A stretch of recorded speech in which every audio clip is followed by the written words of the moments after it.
Well, let's talk about the Newell job. How long have you been there? And your role has expanded quite a bit over the years at Newell.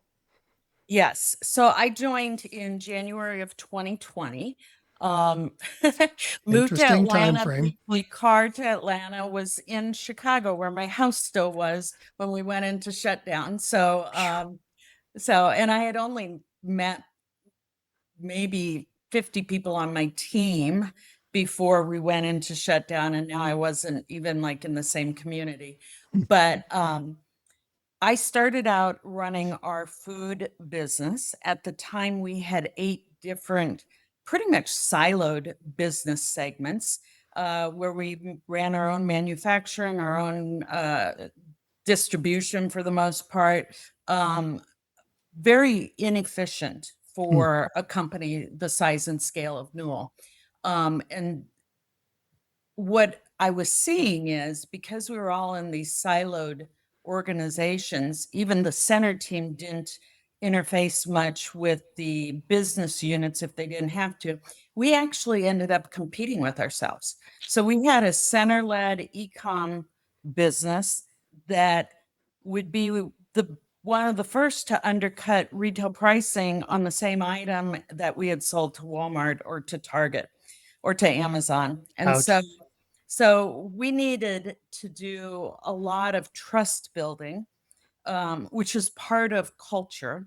Plus, anybody who has followed Newell Brands over the past 10 years knew that the company had not performed very well in the second half from 2015 to 2020. Hmm. And so there was a lot of leadership change that was happening to run the business. But that was also the unfortunate part is there was no continuity in leadership internally because with the poor business results, we kept hiring on the outside. We weren't developing people on the inside to grow into bigger roles and greater leadership. Um, so there was a lot of work to be done. And the CFO at the time I started became the CEO a couple of years later, and we rewrote our values. We had a set of values, but they really were not focused on things that we needed to see, such as having a passion for winning, proving strong leadership, showing ownership, having integrity, and being a good team player. It sounds simple, but when you didn't have that as your core values within the company, people could, ignore each other, not trust each other, not show respect to each other because there was no guiding light for the behaviors that you were looking for with employees. Well, and it sounds like maybe no consequences when those bad behaviors did erupt, but it erodes trust, it erodes performance, it erodes proactive problem solving. And what is very interesting for me is to see the thread of the clarity that came to you. And I don't want to put words in your mouth, but once you saw that a culture could have such a tremendous impact at World Kitchen, you implemented the same techniques at ARC and you started to implement the same techniques at Newell. Is that accurate?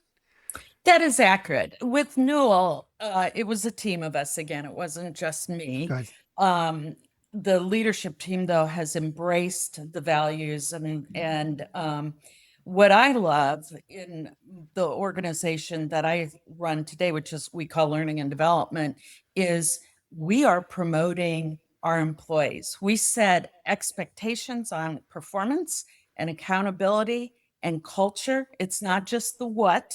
We needed to get the what right, but it's the how. And we have been able to reward the employees that are there who have stood up to operating at a much higher level, transforming the values within the organization. With the ability to, we've been able to reward them with promotions. And that excites me because it reinforces that culture creation with a focus on delivering results can make such a difference. And our regretted departures from the company are very, very low right now, and particularly in learning and development, where I have my team. Yeah, outstanding.